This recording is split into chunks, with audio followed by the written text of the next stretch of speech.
नमस्कार, आप देख रहे हैं द क्रेडिबल न्यूज। मैं हूं शालिनी। देश विदेश से जुड़ी खबरों के इस कार्यक्रम में आज हम सबसे पहले जानेंगे सुप्रीम कोर्ट ने हाई कोर्ट के किस फैसले पर लगाई रोक और चुनाव आयोग से क्या जवाब मांग डाला। उसके बाद हम जानेंगे कि बिहार चुनाव में एग्जिट पोल्स के नतीजों पर क्यों उठे सवाल और तेजस्वी ने प्रेस कॉन्फ्रेंस कर आज बीजेपी और एनडीए पर क्यों उठाए सवाल। उसके बाद हम जानेंगे कि जूता मारूंगा नंगा करके घुमाऊंगा किस विधायक का धमकी भरा वीडियो इस वक्त यूपी में हो रहा वायरल। उसके बाद हम जानेंगे कि अल फलाह यूनिवर्सिटी से कैसे जुड़े हैं दिल्ली बम ब्लास्ट के तार, क्या ट्रस्ट के पैसे से होती है फंडिंग। अब वक्त इन खबरों को परखने का। तो सबसे पहले बात करते हैं सुप्रीम कोर्ट से जुड़ी बड़ी खबर की। सुप्रीम कोर्ट ने इलेक्शन कमीशन के एसआईआर से जुड़े मामले को अपने हाथ में ले लिया है और हाई कोर्ट में इस संबंध में चल रहे मामलों पर तुरंत रोक लगाने का आदेश दिया है। कोर्ट ने चुनाव आयोग को नोटिस जारी कर दिया है और इस पूरी प्रोसेस पर जवाब मांग डाला है। अगली सुनवाई 26 नवंबर को तय की गई है। अदालत ने कई पॉलिटिकल पार्टीज और एडीआर की आपत्तियों को आज सुना, जिन्होंने एसआईआर की समय सीमा को जल्दबाजी भरा कहा और साथ ही में इसे गलत और असंवैधानिक बताया है। याचिकाकर्ताओं ने कहा कि चुनाव आयोग की इतनी तेज प्रोसेस से कई राज्यों में दिक्कतें आ रही हैं, खासकर तमिलनाडु जैसे राज्यों में जहां नवंबर दिसंबर में बारिश और कृषि कार्य होते हैं। इससे ग्रामीण और गरीब मतदाताओं के नाम वोटर लिस्ट से कटने का खतरा बढ़ जाता है। दरअसल जस्टिस सूर्यकांत और जस्टिस जयमाल्या बागची की बेंच ने कहा कि चुनाव आयोग एक संवैधानिक संस्था है और मतदाता सूची की समीक्षा पहले भी होती रही है, लेकिन कोर्ट ने यह भी साफ कर दिया कि अगर इस प्रोसेस में कोई गड़बड़ी पाई गई तो ये संविधान के खिलाफ लगेगी, तो सुप्रीम कोर्ट एसआईआर को रद्द करने का अधिकार रखता है। कोर्ट ने लोगों के डेटा की सुरक्षा पर भी चिंता जताई। जस्टिस बागची ने मतदाता सूचियों को मशीन पठनीय यानी मशीन रीडेबल बनाने पर सवाल उठाते हुए कहा कि इससे डेटा के दुरुपयोग की आशंका बढ़ जाती है। एडीआर ने यह भी कहा कि चुनाव आयोग के पास किसी की नागरिकता तय करने का अधिकार नहीं है, जो कि संविधान का उल्लंघन है। सुप्रीम कोर्ट ने तुरंत हाई कोर्ट के फैसलों पर रोक लगा दी ताकि हर कोर्ट अलग अलग आदेश ना दे और कोई कंफ्यूजन पैदा ना हो। कोर्ट ने साफ कर दिया कि लोकतंत्र और वोट देने वाले लोगों के अधिकार सबसे ज्यादा जरूरी है। सुप्रीम कोर्ट का इस मामले में आना सरकार और चुनाव आयोग के लिए एक बड़ा झटका माना जा रहा है। और आज अखिलेश यादव प्रेस कॉन्फ्रेंस कर रहे थे। इसी दौरान उन्होंने कहा कि पूरे देश के अंदर एसआईआर इसलिए हो रहा है ताकि नौजवान नौकरी ना मांगने लगे। जैसे ही एसआईआर खत्म होगा, पंचायत का चुनाव करा दिया जाएगा, उसके बाद चुनाव आयोग आ जाएगा। इस दौरान अखिलेश यादव क्या कुछ कहते नजर आए, जरा सुनिए। कह रहे जीरो पॉवर्टी और उदाहरण दिया कि कहीं जीरो पॉवर्टी कर दी उन्होंने। जीरो पॉवर्टी कहां हुई है? क्या कॉन्सेप्ट था जीरो पॉवर्टी का? अनएम्प्लॉयमेंट बढ़ता चला जा रहा है। ये एसआईआर इसलिए हो रहा है कि नौजवान अपनी नौकरी ना मांगने लगे, पॉलिटिकल वर्कर्स जॉब और उसकी बात ना करें, इसलिए एसआईआर कर दिया। और जैसे ही एसआईआर खत्म होगा, पंचायत का चुनाव करा देंगे और फिर चुनाव आ जाएगा। बरसात का 1 महीना निकलेगा, उसके बाद चुनाव शुरू सितंबर से उत्तर प्रदेश का। और आखिरी बजट में क्या दे देंगे? क्राइम लॉ एंड ऑर्डर, जो समाजवादी सरकार की बनी हुई व्यवस्था डायल 100 रिस्पॉन्स सिस्टम बर्बाद कर दिया। कल अखबार में सुना, मैंने पढ़ा कि कुछ नई गाड़ियां खरीद रहे हैं, उसमें भी कमीशन ले लेगी सरकार। जब इन्वेस्टमेंट में कमीशन लेते हैं ये लोग, अगर ये इन्वेस्टमेंट मान लें इनका कि यूपी में इतना इन्वेस्टमेंट आया है, तो एक अधिकारी जो अंडरग्राउंड हुआ था उसने कितना कमीशन मांगा था? तो जो आ चुका है तो उतना तो कमीशन दिया होगा ना उन्होंने। कमीशन जा रहा है, इंसेंटिव नहीं, कमीशन जा रहा है यहाँ तो। अब बात करते हैं बिहार विधानसभा चुनावों की, जहां कल बिहार के अंदर दूसरे चरण की वोटिंग हुई और इस वोटिंग के खत्म होते ही तमाम टीवी चैनल्स ने अपने एग्जिट पोल्स दिखाने शुरू कर दिए, जिसमें दिखाया गया कि बीजेपी नीतीश कुमार का गठबंधन भारी बहुमत के साथ इस बार जीत रहा है, जिसमें विभिन्न पोल्स, जबकि विपक्षी गठबंधन को 70 से 103 सीटों पर सिमटने की संभावना ये एग्जिट पोल्स जता रहे थे। सभी एग्जिट पोल्स का औसत बताता है कि एनडीए 147 सीटों के साथ बड़ी जीत दर्ज कर सकता है। इस बीच प्रशांत किशोर की नई पार्टी जनसुराज को एग्जिट पोल्स में केवल 0 से 5 सीटें मिलने का अनुमान बताया गया, जो कि उनके तीसरे विकल्प बनने के दावे पर सवाल खड़ा कर रहा है। दूसरे चरण में रिकॉर्ड जो वोटिंग का रहा वो 67.40% रहा, जो कि अब की बार सबसे ज्यादा रहा। और 14 नवंबर को होने वाले वोटों की गिनती पर इस बार अब सबकी नजरें टिकी हुई हैं, क्योंकि एग्जिट पोल्स के मजबूत अनुमान के बावजूद 2020 की तरह नतीजों में कोई बड़ा उलटफेर होने की संभावना भी जताई जा रही है। बहरहाल हर तरफ हर जगह अपने अपने एग्जिट पोल्स तो दिखा ही जा रहे हैं। इसके बाद तेजस्वी यादव आज उन्होंने प्रेस कॉन्फ्रेंस की। इस दौरान उन्होंने एग्जिट पोल्स के नतीजों और साथ ही साथ में अपनी जीत को लेकर बिहार के अंदर क्या कुछ कहा, जरा सुन लीजिए। वोटिंग में लोग बड़े कतार में लोग खड़े थे, 6 बजे 7 बजे तक लोग खड़े थे। लोग खड़े रहे वोटिंग में और एग्जिट पोल आता है, यानी मतदान अभी खत्म नहीं हुआ कि एग्जिट पोल आता है। देखिए, हम ना सर्वे में खुशफहमी में रहते हैं ना गलतफहमी में रहते हैं।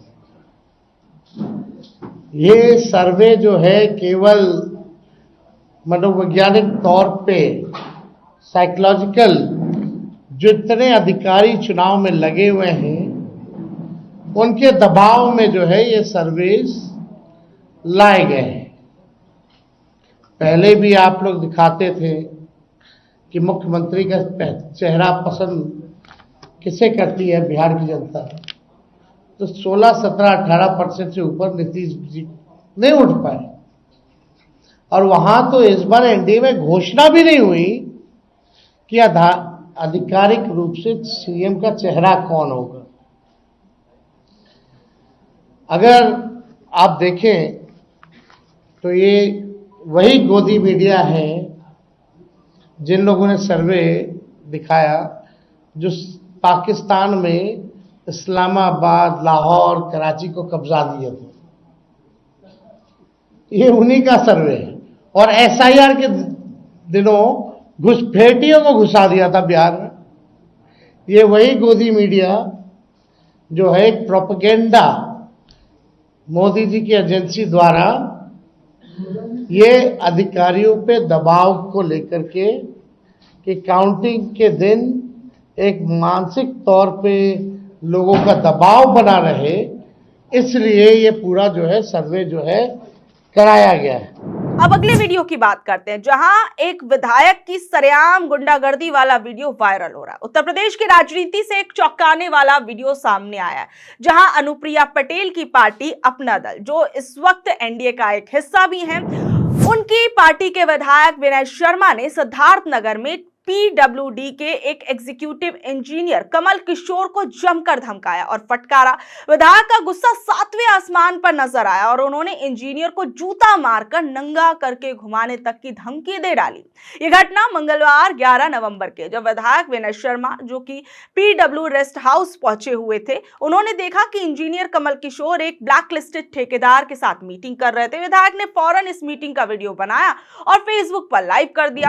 अब विधायक ने भले ही कहा हो कि वो भ्रष्टाचार के खिलाफ ये सब चीजें बोल रहे थे, लेकिन उन्होंने इस वीडियो के अंदर जिन शब्दों का इस्तेमाल किया, उसके बाद विधायक की दादागिरी पर कई तरह के सवाल उठ रहे हैं। विधायक जो थे इस वीडियो के अंदर बोलते हुए नजर आ रहे हैं, तुमने विभाग को दलाली का अड्डा बना लिया है, जूता उतार कर मारूंगा, अभी तुम भ्रष्टाचार फैला रहे हो, जनता सवाल मुझसे कर रही है, मेरी विधानसभा में भ्रष्टाचार फैल रहा है, मैं ये बर्दाश्त नहीं करूंगा, अगर जनता के पैसों से खिलवाड़ हुआ तो तुम्हें नंगा करके चौराहे पर घुमाऊंगा। विधायक ने इंजीनियर पर करीब 4 करोड़ रुपए के गबन का भी आरोप लगाया और विभाग से तुरंत जांच की मांग की।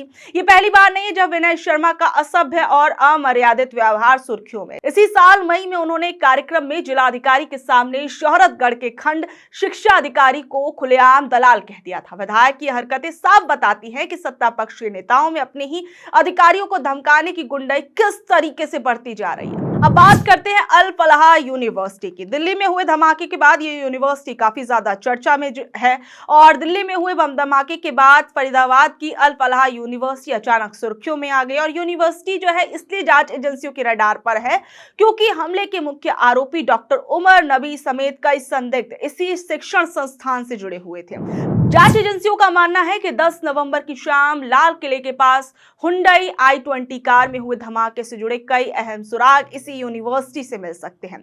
धमाके में जिस कार का इस्तेमाल हुआ उसे कथित तौर पर फरार डॉक्टर उमर नबी चला रहा था। वो अल फलाह यूनिवर्सिटी में फैकल्टी के तौर पर काम करता था। इससे पहले भी यूनिवर्सिटी की फैकल्टी डॉक्टर मुजम्मिल शकील को गिरफ्तार किया गया था। कितने सालों से इस इलाके में रह रहे हैं? मेरा जन्म ही यहीं का है जी, यहीं का रेजिडेंस है। एक बात बताइए, डॉक्टर मुजम्मिल को कैसे जानते हैं आप?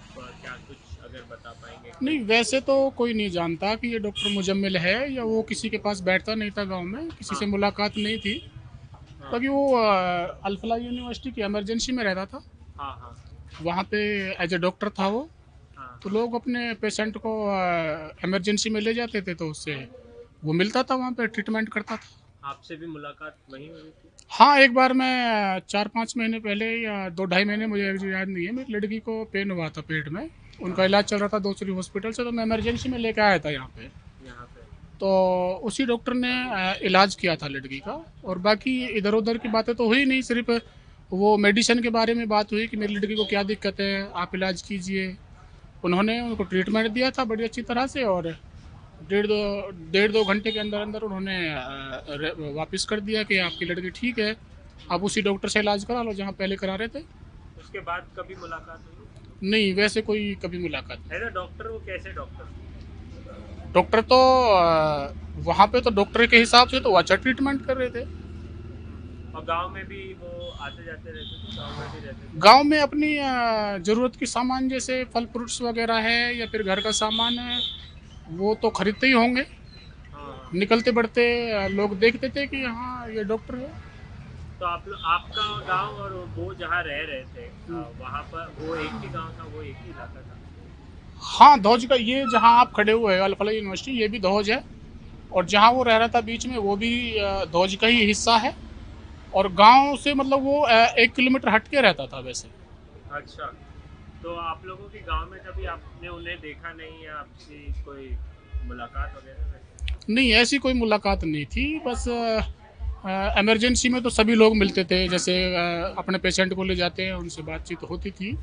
बाकी हाँ, जैसे रोड पे जाते हैं, कोई किसी दुकान पे खड़े हैं तो लोग देखते थे कि भाई हाँ ये डॉक्टर साहब है इमरजेंसी वाले। ऐसा नाम उनका था, इमरजेंसी वाले डॉक्टर? हाँ। तो किसी से बातचीत नहीं करते थे गाँव में? बहुत कम, किसी से बस सलाम वगैरह करके अपना पैसा लेके सामान लेकर वापस चल जाते। क्या क्या सामान वगैरह मतलब लेते थे? सामान जैसे फल फ्रूट्स हो गया, अपना घर का कोई सामान। गाँव में? हाँ, गांव बाजार है ना, बाजार मार्केट से अच्छा अच्छा। खरीदते थे। और कभी कोई राब्ता नहीं रहा आप लोगों से? नहीं, हमारा ऐसा कोई राब्ता नहीं है उससे, बस एज एक डॉक्टर राब्ता था कि डॉक्टर अच्छे थे वो? डॉक्टर तो मेरी लड़की की ठीक हो गई तो मैं कहूँगा कि हाँ अच्छा था। वैसे तो बाकी उनका बिहेवियर कैसा था? बिहेवियर तो जी जब जानते हैं ना आदमी, किसी के पास घंटे 1.5 घंटे बैठे या उससे मेडिसिन से अलग कोई बातें करे तो जब कुछ नेचर समझ में आता है। हमारी तो उनसे सिर्फ मेडिसिन के अकॉर्डिंग बात हुई है कि मेरी लड़की को ठीक कर दीजिए, आप मेडिसिन करिए, ट्रीटमेंट करिए। और गांव में किसी से बात नहीं करते थे? गांव में तो कोई किसी से को ज़्यादा बैठना ना उनका हमने कभी सुना नहीं कि वो डॉक्टर साहब उनके पास बैठते हैं या उनके पास बैठते हैं, ऐसा कभी सुना नहीं। अपना नाम फिर से बता दीजिए। मेरा नाम मोहम्मद सिराज है। और गांव बता दीजिए। मेरा गांव धौज है। पुलिस ने उसके किराए के कमरे से 2900 किलोग्राम अमोनियम नाइट्रेट बरामद किया था, जो कि एक खतरनाक विस्फोटक है। डॉक्टर शाहीन शाहिद भी इस यूनिवर्सिटी से जुड़ी हुई थी, जिसके बारे में खुफिया एजेंसियों को शक है कि वो डॉक्टर शकील के साथ काम करती थी और जैश-ए-मोहम्मद की महिला विंग की मुखिया थी। रिपोर्ट जो सामने आई है उसके मुताबिक 52 से ज्यादा स्टाफ और छात्रों से इस मामले में पूछताछ की गई है। 6 लोगों को हिरासत में लिया गया, जिनमें यूनिवर्सिटी के कुछ स्टाफ और रिसर्च स्कॉलर्स भी शामिल हैं। यूनिवर्सिटी के इतिहास के बारे में और उसकी पहचान के बारे में मैं आपको बता दूं कि ये यूनिवर्सिटी फरीदाबाद के धौल गांव में करीब 70 एकड़ में फैली है। 1997 में एक इंजीनियरिंग कॉलेज के रूप में ये शुरू हुई थी और 2014 में हरियाणा सरकार द्वारा इसे यूनिवर्सिटी का दर्जा मिला।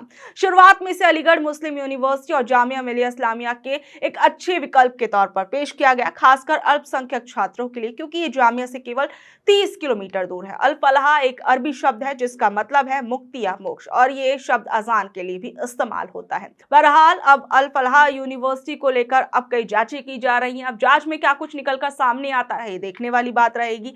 बहरहाल आप लोग इन खबरों के बारे में क्या कुछ कहेंगे, नीचे दिए कमेंट बॉक्स में जरूर बताइएगा, और ऐसे अपडेट से जुड़े रहने के लिए देखते रहिए द क्रेडिबल न्यूज। मैं हूं शालिनी, धन्यवाद।